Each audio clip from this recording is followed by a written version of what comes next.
Hello बच्चों, आज हम परसेंटाइल का सवाल को हल करेंगे और ये जो सवाल मैंने लिया है ये मैंने हिंदी मीडियम की किताब से लिया है।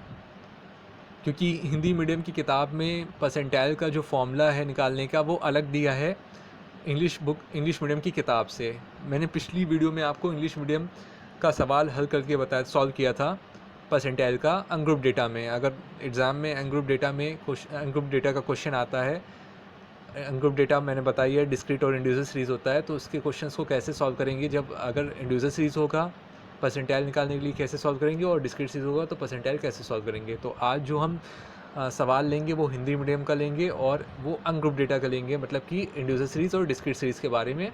तो चलिए करते हैं इसको सॉल्व। जैसे कि हमें यहाँ पे एक सवाल दिया हुआ है, उदाहरण 10 छात्रों के निम्न प्राप्तांकों के लिए P20, P25, P40, P57 और व P85 ज्ञात करो। हमें प्राप्तांक दिए हैं, मतलब स्कोर दिए हुए हैं जो कि अलग अलग हैं। उसको देख लेते हैं क्या क्या स्कोर दिए हुए हैं। और जो स्कोर हैं वो 10 दिए हैं, क्योंकि सवाल में स्टार्टिंग में दिया 10 छात्रों, तो 48 है, 10 है, 20 है, 25 है, 11 है, 16 है, 31 है, 35 है, 12 है, 40 है। सबसे पहले तो ये जो प्राप्तांक हैं इनको हम एक आरोही क्रम में लगा लेंगे। इसको हम एक ऑर्डर में लगा देंगे, ऑर्डर मतलब सेंडी ऑर्डर में लगाएंगे, छोटे से बड़े क्रम में लगा देंगे। आरोही क्रम में मतलब छोटे से बड़ा। तो यहाँ पे सबसे छोटा नंबर क्या है, 10 है, उससे बड़ा क्या है 11 है, फिर उससे बड़ा क्या है 12 है, फिर उससे बड़ा क्या है 16, उससे बड़ा क्या है आपका 20 है, फिर उससे बड़ा क्या है आपकी वैल्यू 25 है, उससे बड़ी क्या वैल्यू है 31 है, फिर 35 है, फिर 40 और सबसे आखिर में 48 है। और उसका क्रम भी दिया है साथ में, इन्होंने किताब में क्रम में भी दिया है कि सबसे बड़ी वैल्यू, सबसे छोटी वैल्यू 10 है, उसका क्रम 1 दिया है, उससे बड़ी 11 है, उसका क्रम 2 है, और उससे बड़ी 12 उसका क्रम 3 है। ऐसे करते हुए सबसे आखिरी जो 48 है उसका क्रम 10 है। तो ये जो नंबर ऑफ़ सैंपल हैं तो वो हमें पता चल गया, नंबर ऑफ़ सैंपल हमारे 10 हैं, 10 सैंपल हैं इसमें। और सबसे पहली वैल्यू जो P20 है उसको निकालेंगे। तो यहाँ जो फॉर्मूला है यहाँ अलग है। मैं जब इंग्लिश मीडियम का सवाल को सॉल्व कर रहा था उसके क्वेश्चंस को, तो वहाँ पे जो आपका फॉर्मूला था अनग्रुप डेटा के थ्रू परसेंटाइल निकालने का, वो था capital P subscript small p is equal to small p bracket n+1 upon 100 TH score. ये था। यहाँ पे जो आपका फॉर्मूला है वो है P capital P small k is equal to bracket open NK upon 100 plus 0.5 bracket close व प्राप्तांक। ये फॉर्मूला है। वहाँ के फॉर्मूले में small p bracket open n+1 फिर bracket close upon 100 TH score था, कैपिटल P स्मॉल p का। और यहाँ पे आपका n bracket open NK upon 100 plus 0.5 है। तो दोनों फॉर्मूले में अंतर है ही, आपको जो समझ में आ ही रहा होगा, दिखाई भी नज़र भी आ रहा होगा। तो सबसे पहला क्वेश्चन जो यहाँ P20 निकालने के लिए, इसके लिए हम NK अपॉन 100 निकालेंगे। जो NK अपॉन 100 है, अगर उसकी वैल्यू हमें मिल जाएगी तो उसकी वैल्यू, जो भी वैल्यू मिलेगी उसमें हम प्लस कर देंगे 0.5 को, तो हमारी फाइनली वैल्यू P20, मतलब जो भी P20 पूछ रहा होगा परसेंटाइल पॉइंट, वो उसका हमको प्रतिशतांक जो पूछ रहा होगा उसकी वैल्यू हमको मिल जाएगी। तो एन की वैल्यू हमारी सैंपल है जो कि हमारी 10 है, और के की वैल्यू हमारी जो है वो अब हमारा 20वां हमसे परसेंटाइल पूछ रहा है। तो हम यहाँ पे 20 लिखेंगे, तो 10 इंटू 20 करेंगे अपॉन 100 कर देंगे, और फिर यहाँ पे इसको कैलकुलेशन करेंगे। अब 2 ज़ीरो ऊपर हैं, दोनों ज़ीरो नीचे के 2 ज़ीरो से कटे जाएंगे, तो यहाँ हमको फाइनली 2 मिलेगा। इस 2 को हम जोड़ेंगे 0.5 में, जो कि हमें मिल जाएगा, जो कि हमको मिलेगा 2.5 आपका 2.5 व प्राप्तांक मिलेगा।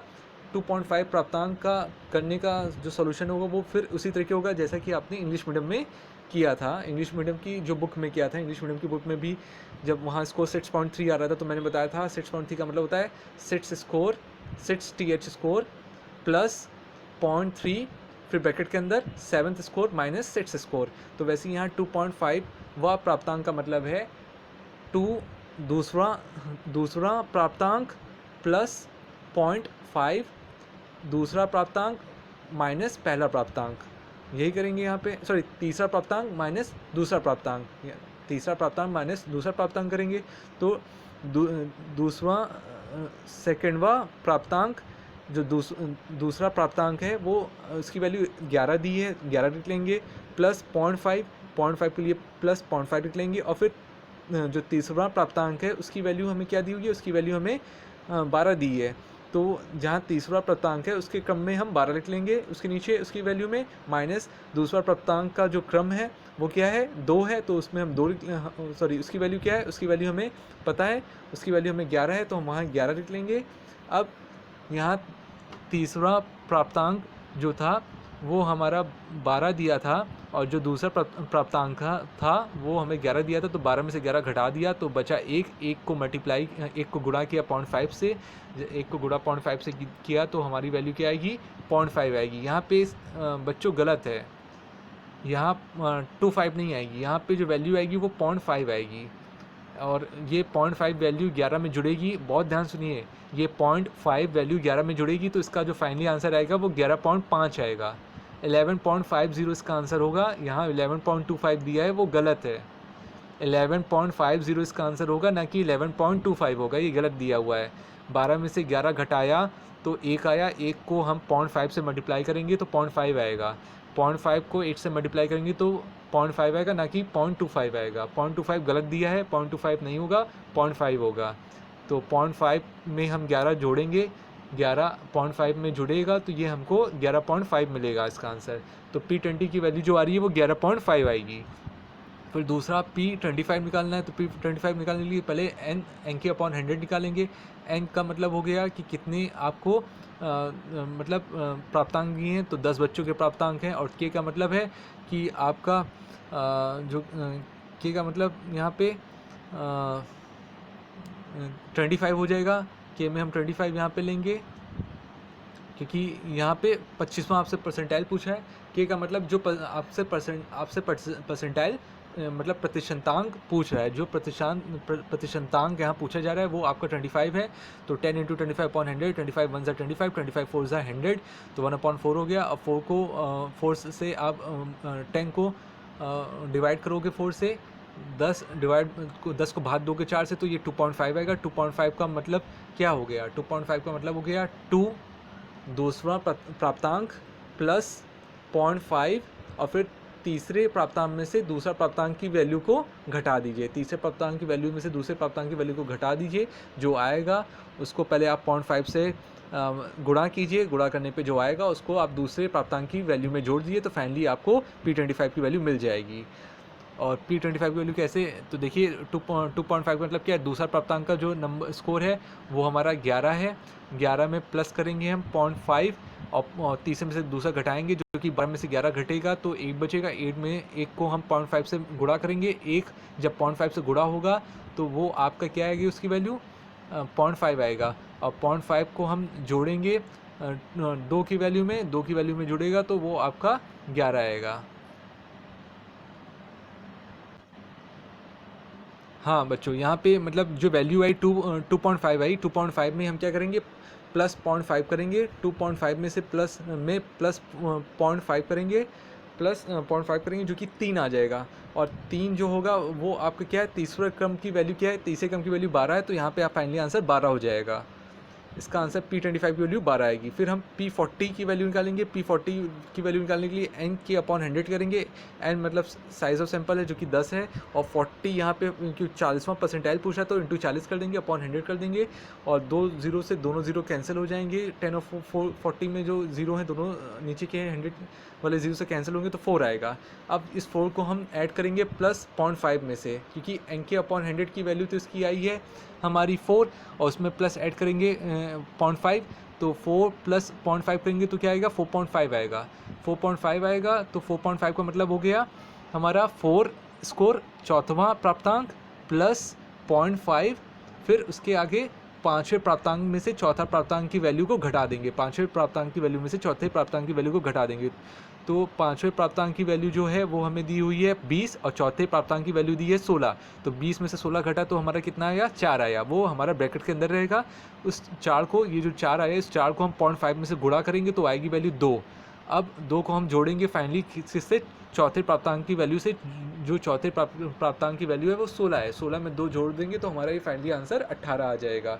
तो 16 + 2 कर लिया तो 18 आ गया, और अतः हमारी P40 की वैल्यू 18 आएगी। उसी तरह P57 निकालना है तो NK/100, तो N मतलब 10 क्योंकि 10 छात्र हैं, इंटू K की 57/100, तो 0 में से 0 पर कैंसिल हो गया तो 5.7 आया। ये 5.7 का मतलब क्या, 5.7 आया। 5.7 में प्लस 0.5 करेंगे। याद रखिएगा प्लस 0.5 करना मत भूल जाइएगा, क्योंकि यहाँ पर प्रतिशतांक का जो फॉर्मूला है वो NK/100 प्लस 0.5 है। पहले NK/100 से वैल्यू निकालने हैं, जो वैल्यू आएगी उस वैल्यू में प्लस 0.5 को जोड़ रहे हैं, तो प्लस 0.5 को जोड़ना मत भूल जाइएगा। तो यहाँ 5.7 आई, 5.7 में हम प्लस 0.5 जोड़ेंगे, 5.7 में प्लस 0.5 जोड़ेंगे जो कि आएगा 6.2। अब 6.2 का मतलब क्या है, ये वैल्यू 6 से कम है मगर 6 से बड़ी है मगर 7 से छोटी है। तो इसका मतलब 6.2 का मतलब हो गया छठवां प्राप्तांक प्लस 0.2 ब्रैकेट के अंदर सातवां प्राप्तांक की वैल्यू माइनस छठी प्राप्तांक की वैल्यू। तो सातवें प्राप्तांक की वैल्यू हमें क्या दी हुई है, वो दी है 31, और छठे प्राप्तांक की वैल्यू हमें 25 दी है। तो ब्रैकेट में 31 माइनस 25 करेंगे जो कि आएगा हमारा 6। इस 6 को हम 0.2 से मल्टीप्लाई करेंगे जो कि आएगा 1.2। अब 1.2 को हम 25 में ऐड करेंगे, 25 में 1.2 ऐड होगा तो 26.2 आएगा। तो हमारी P57 की वैल्यूज़ 26.2 आ जाएगी। इसी तरह P85 को अगर हम निकालेंगे तो N का मतलब हमारा हो गया जितने छात्र थे, छात्र 10 थे, या उनके स्कोर, हमारे प्राप्तांक के स्कोर कितने थे 10, तो 10 में हम 85 को, और 85 हमारा जो P85 पूछ रहा है वहाँ पे P की जगह पे 85 आ जाएगा, अपॉन 100 हो जाएगा। 0 से 0 कैंसिल हो गया, बचा 85/10 जो कि 8.5 हो गया। अब 8.5 ये है, इस 8.5 में हम क्या जोड़ेंगे, 0.5 ऐड करेंगे। 8.5 में ऐड करेंगे 0.5, जो कि मैंने कहा 0.5 को ऐड करते हैं, तो 8.5 में 0.5 ऐड हुआ तो 9वां प्राप्तांक आ गया। ये जो 9वां प्राप्तांक आया उसकी क्या वैल्यू है, अब देख लीजिए 9वां प्राप्तांक की जो वैल्यू है वो 40 दे रहा है, 40 दे रहा है। देखिए नौवीं जो क्रम है, 9वां क्रम है, उसकी वैल्यू 40 दे रहा है, तो इसका मतलब है P85 की वैल्यू 40 आएगी। तो इस तरीके से हम इन सवाल को करेंगे।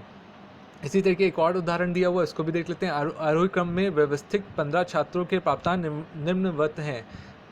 इन समंकों से P10, P25, P60, P75 तथा P90 की गणना करो। तो जो नंबर आपको दिए हैं जैसे 14, 17, 19, 20 ये सब दिए हुए हैं अलग अलग, तो इसको पहले आप